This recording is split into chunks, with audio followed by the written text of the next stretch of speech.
ध्रुव ने तनिष्का को अंदर बुलाया।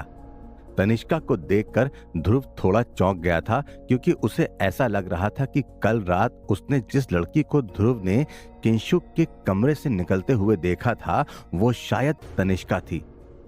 पर ध्रुव ने दुल्हन की तस्वीर के साथ तनिष्का को कंपेयर किया तो उसे समझ में आ गया कि दुल्हन की नाक थोड़ी दबी हुई थी और बाल काले रंग के थे, जबकि तनिष्का की नाक शार्प और बाल ब्राउन थे। ध्रुव ने तनिष्का को पानी का ग्लास देते हुए कहा, तुम हमें शुरू से बताओ, हुआ क्या था? तनिष्का ने पानी पीकर ग्लास साइड में रखते हुए कहा, किंजल की शादी के लिए मैं और किंजल लगभग 1 महीने पहले यहाँ पिटोरा गांव आए थे। सिंधु खानदान की परंपरा के हिसाब से अगर दूल्हा और दुल्हन शादी से पहले एक दूसरे का चेहरा भी अगर देख लेते हैं तो बहुत बड़ा अपशगुन माना जाता है। इसी वजह से हम दोनों को होटल से बाहर जाने के लिए भी मना किया गया था, पर हम होटल के कमरे में रहकर बहुत बोर हो चुके थे। इसलिए मैंने किंजल से कहा था कि थोड़ी देर बाहर जाने में कोई हर्ज नहीं।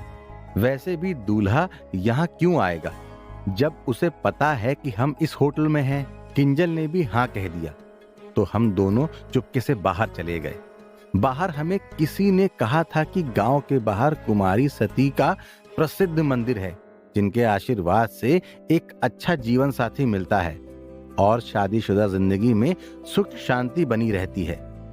इसलिए हम प्रार्थना करने मंदिर चले गए, पर जब हम मंदिर से दर्शन करके वापस आ रहे थे तब अचानक से किंजल की तबीयत खराब हो गई। ये बात सुनकर ध्रुव ने पूछा, अचानक से हो गया मतलब? तनिष्का ने कहा, मतलब ये कि जब हम होटल से निकले थे तब किंजल की तबीयत बिल्कुल सही थी, लेकिन जब हम मंदिर से लौट रहे थे तब किंजल की तबीयत अचानक ही बिगड़ गई।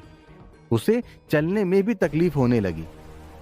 मैं तुरंत ही किंजल को हॉस्पिटल लेकर गई और उसका इलाज चालू करवाया और सिंधु परिवार से विनती करी कि क्या किंजल के ठीक होने के बाद शादी नहीं हो सकती।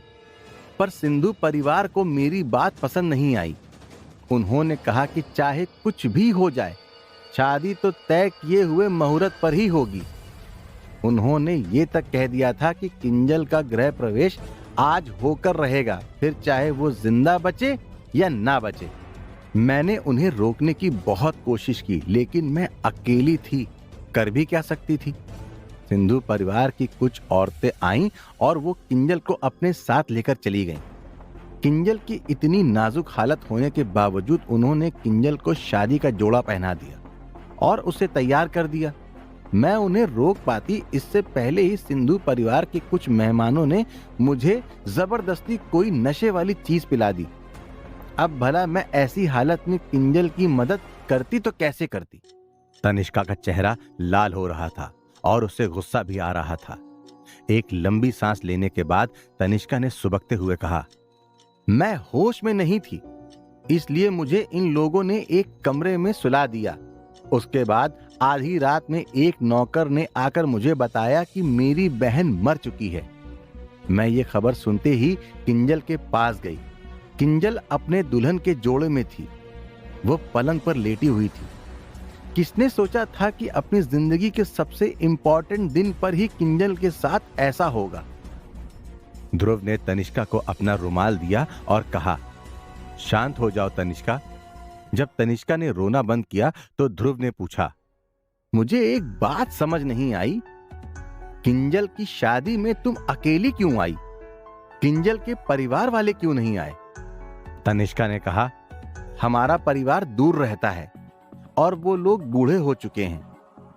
सभी की तबीयत खराब रहती है, जिस वजह से इतना लंबा सफर नहीं कर सकते, इसलिए किंजल के साथ सिर्फ मैं ही आ पाई। ध्रुव और ओजस ने पूरा मामला सुना। ध्रुव ने ओजस को साइड में ले जाकर कहा, इस लड़की की बातें सच तो लग रही हैं, लेकिन मैंने सुना है कि अब तक किंजल का अंतिम संस्कार नहीं हुआ है। आखिर इतने टाइम तक किंजल का शरीर संभाल कर क्यों रखा है? ओजस ने कहा, अब ये बात तो किंजल को देखने के बाद ही पता चलेगी। ओजस और ध्रुव ने वापस आकर तनिष्का से कहा, क्या हम किंजल को देख सकते हैं? क्या तुम बता सकती हो वो कहाँ है? तनिष्का ने कहा, मैंने सुना है कि किंजल को घर से दूर गांव के पीछे वाले हिस्से में हॉल में रखा गया है, लेकिन मैंने उस रात के बाद से अपनी आंखों से किंजल को नहीं देखा है। मैं आप दोनों को वहां लेकर चल सकती हूँ। ध्रुव और ओजस तनिष्का के साथ चले गए। पीछे एक गार्डन में एक सुनसान पुराना सा एक कमरा था, जिसकी तरफ तनिष्का ने इशारा करते हुए कहा, किंजल अंदर है, मैं यहां से आगे नहीं जाऊंगी। मैं अपनी बहन को इस हालत में नहीं देख पाऊंगी।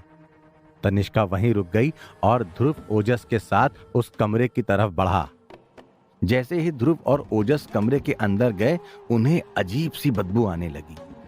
कमरे में ज्यादा कुछ नहीं था, पर बात साफ थी कि इस कमरे का इस्तेमाल सालों से नहीं हुआ था। और उस कमरे के बीच में एक कांच की पेटी रखी गई थी, जिसे देखकर ओजस पहले ही पीछे हो गया। उस कांच की पेटी पर काले रंग के ताबीज बंधे हुए थे और कांच की पेटी के चारों ओर एक घेरा बना हुआ था। उस घेरे के अंदर राख से कुछ आकृतियां बनी हुई थीं। और ये सब देखकर ओजस समझ गया था कि यहां जरूर कुछ गड़बड़ हुई है। ध्रुव भी सोच में पड़ गया कि आखिरकार किंजल के शरीर को इतना संभाल कर क्यों रखा गया है। ओजस ने ध्रुव को रोका और कहा, इस कांच की पेटी के पास मत जाना। इतना कहकर ओजस ने अपने बैग से लाल सिंदूर निकाला और कुछ देर तक एक मंत्र का जाप करने लगा। ओजस ने सिंदूर से कांच की पेटी के ऊपर एक निशान बनाया और ध्रुव से कहा, चलो अब इस कांच की पेटी को खोलो। ध्रुव और ओजस ने कांच की पेटी को खोल कर देखा। कांच की पेटी में किंजल शादी का जोड़ा पहने सोई हुई थी। किंजल के चेहरे पर वही दुल्हन का मेकअप था, पर ध्रुव ने किंजल को देखकर कहा, ऐसा लग ही नहीं रहा कि इसकी मौत हो गई है। ऐसा लग रहा है कि ये बस सो रही है। मौत के इतने दिनों बाद भी किंजल का शरीर बिल्कुल नए जैसा है। इतने दिनों में तो शरीर सड़ने लग जाता है, पर किंजल तो। ओजस ने ध्यान से किंजल को देखा और कहा, तुम सही कह रहे हो, मौत के इतने दिनों के बाद शरीर सड़कर खत्म हो जाता है, लेकिन किंजल का शरीर इसलिए नहीं सड़ा क्योंकि किंजल अभी भी जिंदा है। ध्रुव की आंखें बड़ी बड़ी हो गईं और ध्रुव ने कहा, क्या? ये कैसे पॉसिबल है? ओजस ने कहा, यह पॉसिबल है। ओजस ने किंजल के माथे पर अपना हाथ रखा और आंखें बंद करके बैठ गया। ध्रुव ओजस के आंखें खोलने का इंतजार कर रहा था। जैसे ही ओजस ने आंखें खोली, ध्रुव ने पूछा, क्या बात है, क्या हुआ? ओजस ने कहा, किंजल की आत्मा इस समय किंजल के शरीर में नहीं है, लेकिन अब भी किंजल के शरीर से जुड़ी हुई है। इसलिए किंजल मरी नहीं है और इसी वजह से किंजल का शरीर अब तक ठीक है। अगर किंजल की खोई हुई आत्मा वापस मिल जाए तो किंजल फिर से जिंदा हो सकती है। ध्रुव ने पूछा, तो बताओ कहां है आत्मा, तुम्हें मिली? ओजस ने कहा, नहीं मिली, वो बहुत दूर जा चुकी है और टाइम के साथ साथ किंजल की बॉडी और उसकी आत्मा का कनेक्शन कमजोर होता जा रहा है। अगर हमने जल्दी नहीं की तो किंजल बच नहीं पाएगी। ध्रुव ने कहा, तो अब कहां से शुरुआत करें? ओजस ने कहा, हमें जानना होगा जब तनिष्का नशे में थी तब किंजल के साथ क्या हुआ। चलो महिपाल के परिवार से बात करने चलें। ध्रुव ने इस बात पर चिढ़ते हुए कहा, मुझे इन लोगों पर शक है, ये हमसे बातें छुपा रहे हैं। पूरे परिवार में कोई भी नॉर्मल नहीं है, हमें कहीं और से शुरू करना होगा। ओजस ने अपनी जेब से एक छोटा सा ताबीज निकालकर किंजल के माथे पर रख दिया, जो कि किंजल और उसकी आत्मा के बीच कनेक्शन को बनाए रखने में मदद करेगा। कांच की पेटी बंद करने के बाद ओजस और ध्रुव बाहर आ गए। वो गांव से दूर थे, वहां बस कुछ दुकानें थीं और कुछ नहीं था। ओजस ने वहां एक पेड़ के नीचे एक बूढ़ी औरत को बैठा देखा। ओजस ने सोचा कि अगर इस जगह कुछ भी हुआ होगा तो आसपास के लोगों ने तो देखा ही होगा।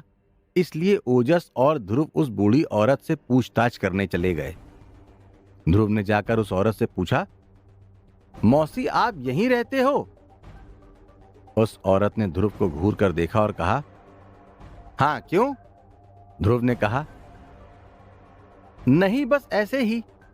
वो हमने सुना है कि कुछ दिन पहले यहाँ पीछे जो हॉल है वहां कुछ गड़बड़ हुई थी। आप उसके बारे में कुछ जानते हो?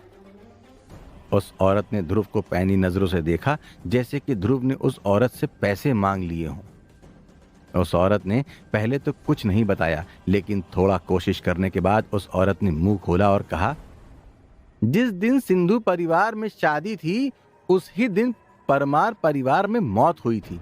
और गड़बड़ तब हुई जब एक ओर से महिपाल के बेटे की बारात निकली और दूसरी तरफ से परमार परिवार बेटी की अर्थी लेकर निकला। अब स्वाभाविक था, सिंधु परिवार को गुस्सा आना ही था, तो वो लोग परमार परिवार पर भड़क गए और लड़ने लगे। उन्होंने कुछ लोगों को मारा भी। ध्रुव ने उस औरत से पूछा, अगर गांव में ऐसा कुछ हुआ है तो कोई इस बारे में बात क्यों नहीं कर रहा? उस औरत ने कहा, क्योंकि सिंधु परिवार बहुत शक्तिशाली है, इसलिए कोई उनके सामने ज्यादा बोलता नहीं। इन लोगों ने मामले को उसी समय दबा दिया। और दूसरा कारण ये था कि ये बात सुबह सुबह की है। शादी सुबह लगभग 4 बजे हुई थी। अब इतनी सुबह सुबह कोई सड़क पर नहीं था, इसलिए ज्यादा लोगों ने देखा नहीं कि क्या हुआ। ओजस और ध्रुव को काफी चीजों पर शक हो रहा था और अब उनके पास बहुत सारे सवाल थे, जिनका जवाब जानने के लिए ध्रुव ने उस औरत से वापस बात करते हुए पूछा, मौसी, ये परमार परिवार कहाँ रहता है? उस औरत ने कहा, मुझे इतना खास ध्यान नहीं है, लेकिन इतना पता है कि वो लोग इस गांव से दूर दूसरे गांव में रहते हैं। ध्रुव ने कहा, ठीक है मौसी।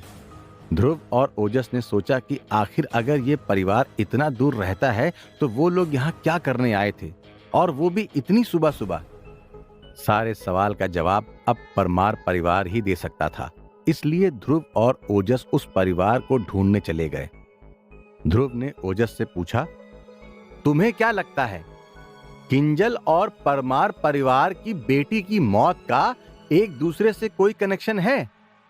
ओजस ने कहा, मुझे शक तो है, पता नहीं क्यों, लेकिन ऐसा लग रहा है कि ये परिवार जानबूझकर बारात के रास्ते में आया था।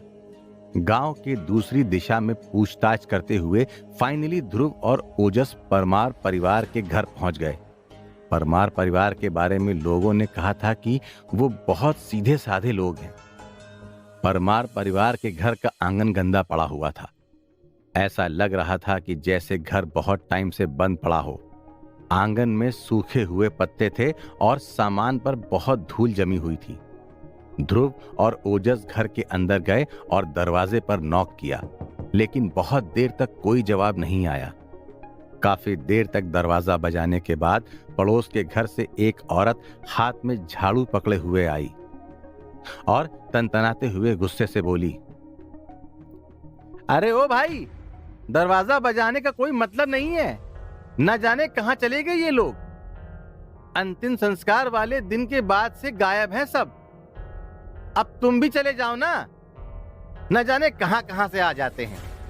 ध्रुव और ओजस अब फंस चुके थे, क्योंकि उनके पास कोई रास्ता नहीं बचा था। कहां गायब थे ये सब लोग और क्यों?